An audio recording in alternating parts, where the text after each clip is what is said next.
So my talk is about measurement of human movement and its application to the early detection of the disease. So about me. I'm not a space or astro people, I'm an orthopedic surgeon, especially for the hand specialized surgeon. Most of the people here don't know there is a surgery specialized for the hand.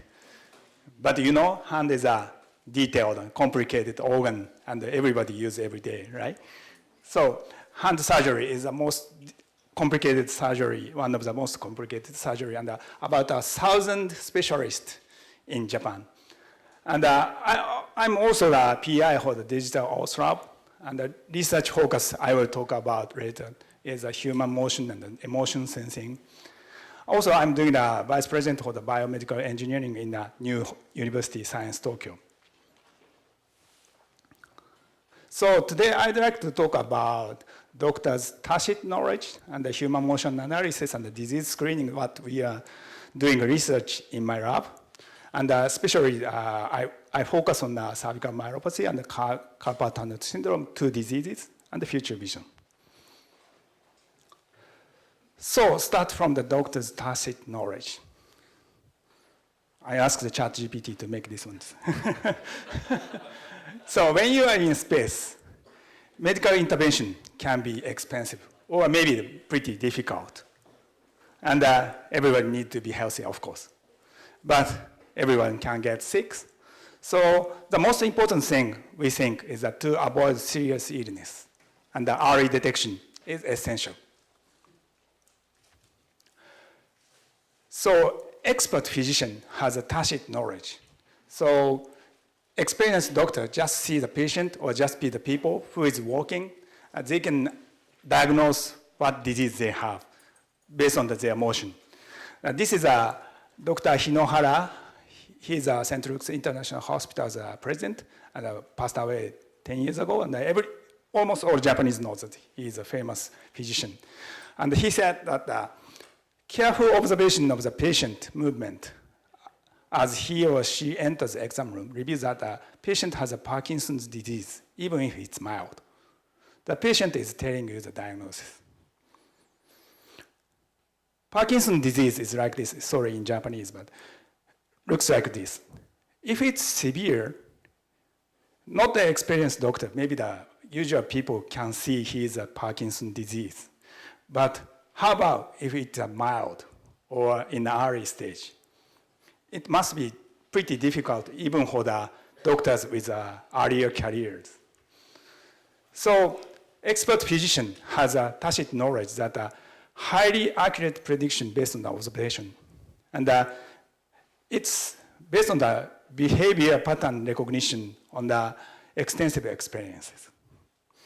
We think this is a tacit knowledge. Also, expert surgeons, tacit knowledge. He's Dr. Tsuge.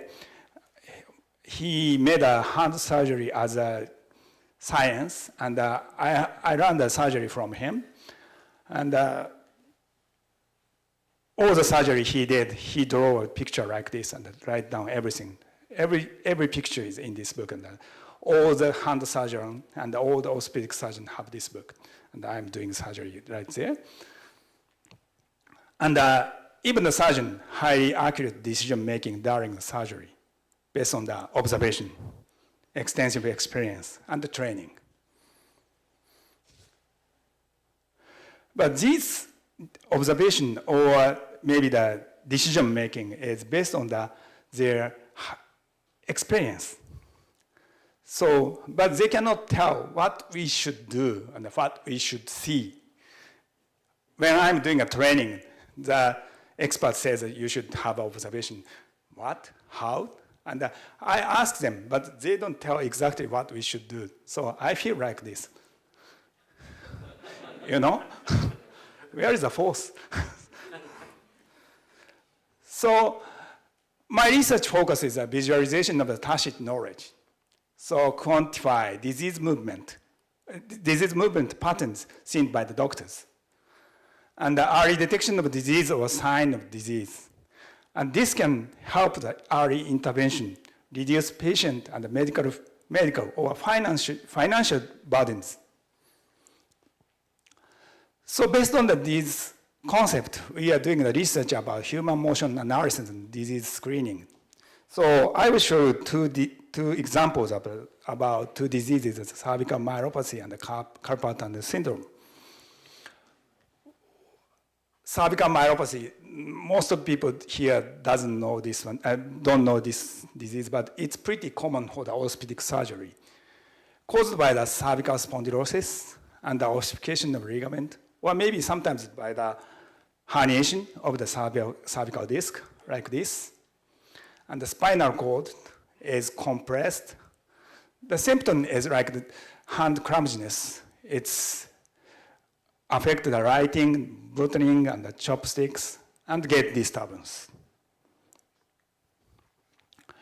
The problem of in the clinical field, problem of the cervical myelopathy management is that because it's aging and it takes long time, so poor initial symptoms, and slow progression, maybe the 10 years or 20 years. So patient doesn't notice they have this disease. So when they come to the hospital, the stage already progressed at the first visit. Even if surgery is performed after that, prognosis is poor. And one more thing that in cervical myelopathy, patients tend to fall. So due to the fall, risk of the spinal cord injury.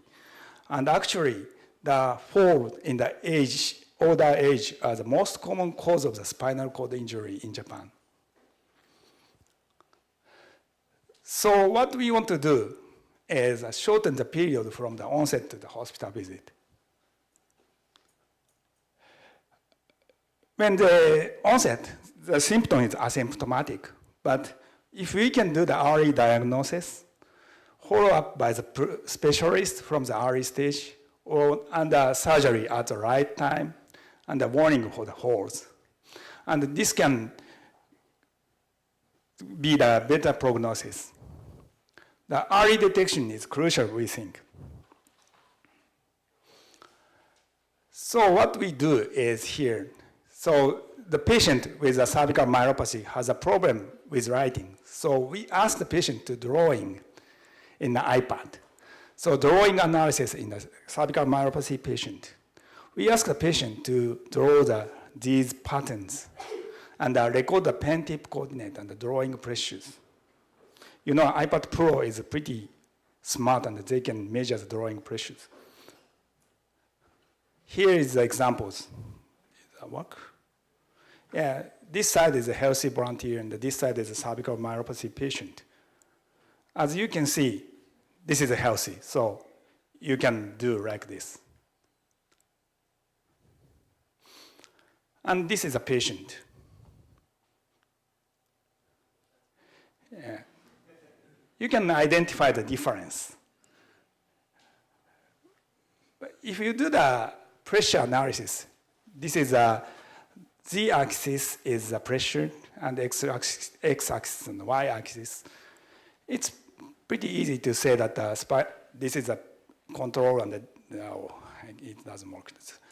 It's a patient, and you know the pressure is pretty different. And extract the drawing time, the average pressure, and the pressure smoothness, make it put in the machine learning. We do the screening that the sensitivity is 74% and specificity is 89%. AUC is what we call the area under curve, mean the area under this orange line is 0.86. AUC over the 0.8 is very good. So what we can do, what we did is a diagnosis through the quantification of the disease-specific micromovement by drawing the circles. And this is reflecting the loss of the strength of the internal muscle of the hand and the spasticity of the hand. Strength of this method is consists only with iPad only and the Apple Pen. It's a commercial. And it is possible not only in hospital, but out of the hospital in the daily life setting. And we are trying to cover other diseases and analyze in daily activities such as a credit card signature. We don't have a credit card signature. This is just touch. But if you do the credit card signature, we can analyze them. Okay. Another feature of the cervical myelopathy is the myelopathy hand. When you see the patient hand, this is a characteristic hand movement in cervical myelopathy. We call myelopathy hand. And there is a 10-second grip and release test. It's pretty easy test. Just ask the patient to grip and release for as quickly as possible in 10 seconds. If it's less than 20 times, the disease is most likely positive. It's pretty nice test because you don't have to use any device or instrument, just use a watch. But for the expert physician or surgeon, it's pretty easy that when I see that this hand motion, just 1 second, just 2 times, we can tell she is a cervical myelopathy. So we think we can detect the characteristic of the hand movement and micro motion during the grip and release test and use for the screening. We use a lip motion. Many of you here know, I'm not sure. It's a lip motion that's for the gaming device with an infrared using a USB connection. And we ask the patient for 20 times grip and release over the lip motions. During the grip and release test, 303 parameters, 60 Hertz is analyzed like this. This is in a bedside. This is a bedside, and we can almost real time analyze them.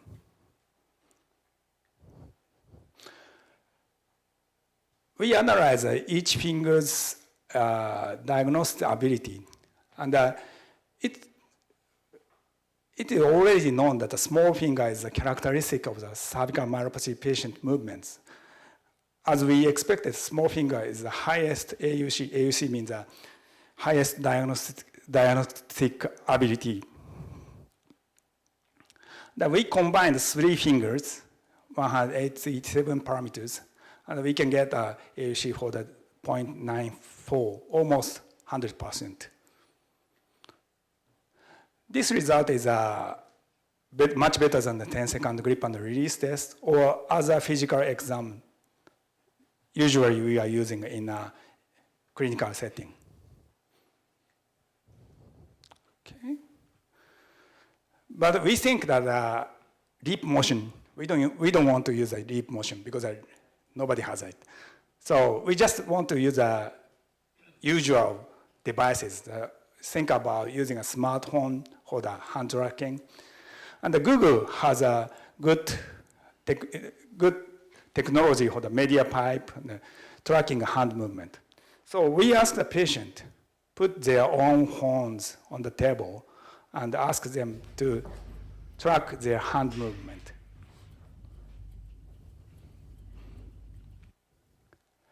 During the test, 126 parameters is measured, and the screening accuracy is mostly same, 0.89. Patient number is small, but still it's pretty good.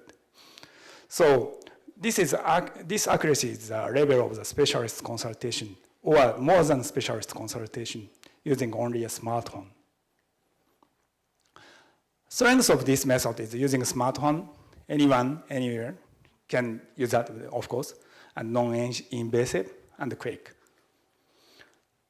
So we want to use this technique for not in a clinical setting, in a daily life setting. Based on in the house or anywhere, you can use the smartphone and based on your finger motion, possibility of cervical myelopathy, and then go to the hospital and expert consultation or MRI, and expert can check in a needed period.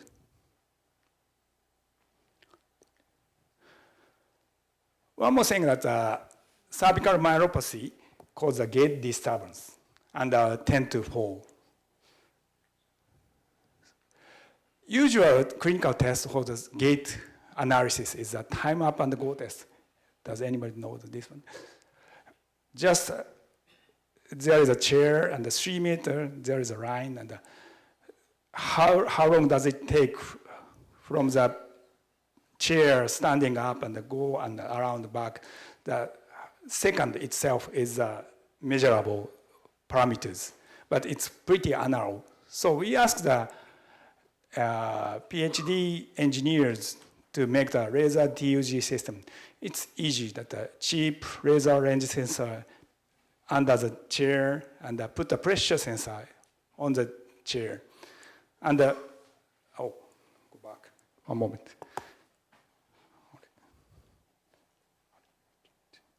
And we can measure the,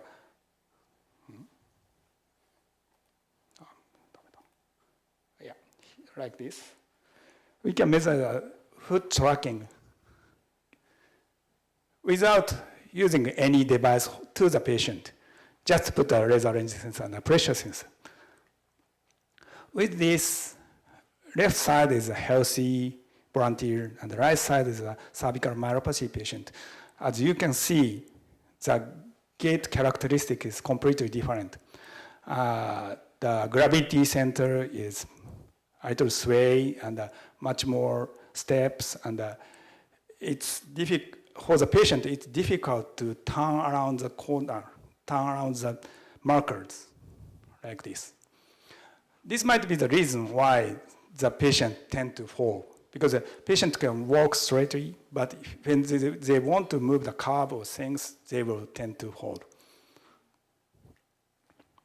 But that is in the hospital setting. So we want to analyze the patient is moving outside the hospital. So we are trying to developing the IMU sensor in shoe. In sole, we are developing this one with NEC, and we call it ROG. And we put the sensors in, one moment. We put the sensors in insole, and we can measure the speed, stride, and those flexion, plantar flexion, the foot lift, the circumstance, and the foot rotation without any pressures. So daily gait assessment with ROG is like this. When you walk, sensor analyze it start walking, recognize the walking. Then they measure the 3 steps, 4 steps, then send to the smartphone. This technology, this technique enable us to measure the gait disturbance outside the hospital. Because this is pretty important that this assessment enable us to detect the patient before their awareness of disease, because before coming to the hospital. We have 3 published papers about it. And also, we are trying to do that without using in-shoe sensors, just use a video. This is a patient walking. And if you are an expert surgeon or expert physician, you can tell what is the problem of his walking. How about you guys? Yeah. He has a knee pain, severe knee pain, and this is a pretty easy technique that open pose is using, but we are combining open pose with digital twins things, and we would like to estimate the instability of knee joint and the mechanical force to the joint and the pain status of himself without using any sensors, just using a camera. And we are trying to output the current diagnosis or prognosis or optimal timing of the intervention, maybe the surgery. Next disease is a carpal tunnel syndrome. Nobody knows that. Carpal tunnel syndrome, CTS. This is my field disease. One of the most common neuropathy, the compression of the median nerve due to the change of the flexor retinaculum. And it's surprising that 3 to 5% of middle-aged women has this disease, like this.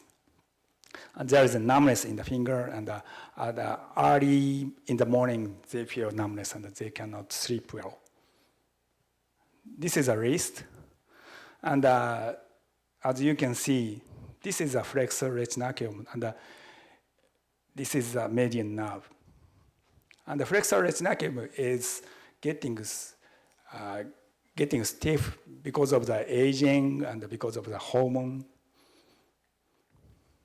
And the characteristic movement of CTS is some opposition. CTS impairs some oppositions. Right side is affected side, left side is healthy side. It might be difficult, but as you can see, some movement is a little bit different. For me, it's easy, but for patient or non-orthopedic doctor, it's pretty difficult to distinguish. So we want to evaluate this some opposition without special knowledge. We developed a smart home game app. It's cute, right? So, gaming with the son, rabbit want to take vegetables. And this is 1 minute game. Analyze some motion during the game and implemented machine learning. Actually, what we are doing in this game is some motion detection. Distance from the center in the 12 directions and 10 times 10 hertz. And they use some machine learning technique. This is the results. This is the right hand, and when he has CTS carpal tunnel syndrome, it's difficult for him to move this thumb to this way or this way. This eggplant will be tough to take. And actually, as we expected, this is the same, that the patient is orange and the healthy people is blue. It takes longer time to take this 7 and 8, 9, 9, like these directions. And the average velocity is slower. Accuracy is 0.86, very good. And this is comparable to the hand surgeon's exam as we do every day. And we combine it's okay, but we combine the 3 directions and it makes much higher. It means that around this direction, 7 to 8, 9, 10 is a difficult direction for the thumb abduction for the patient. So this technique enables us that in the delayed diagnosis, the patient has some numbness or finger movement impairment, but they don't notice, and they will come to the patient, they will come to the clinic after they get worse. Then after that, we do the surgery or we do some medication, but recovery is pretty slow, or sometimes insufficient outcomes. If we can do the smart home screening, that's quite easy. We can get recovery quick and fully recovery. So what we can do with this technique? So quantification of the human motion and the screening. So implicit knowledge of skilled doctor and the evolution of sensors or technique, it makes possible for us to quantification of disease-specific motion like cervical myopathy or the carpal tunnel syndromes. And this makes us possible to screening disease out of the hospital. Healthcare system depend on the country, but in Japan mostly, healthcare system to date is like this. If you have a disease in the daily life, you go to the hospital.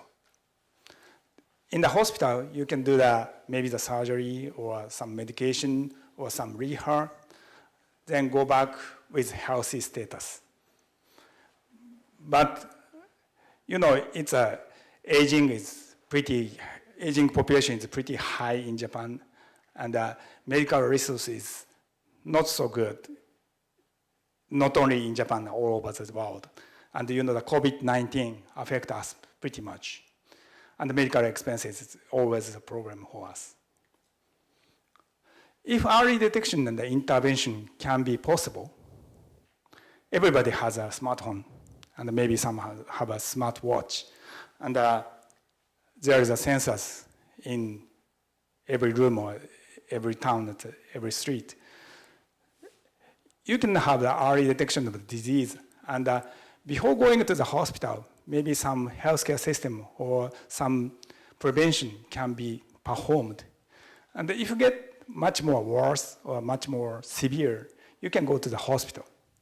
The hospital can do some surgery or extensive advanced care, then go back with information about health status and going back to the healthcare system and the daily life.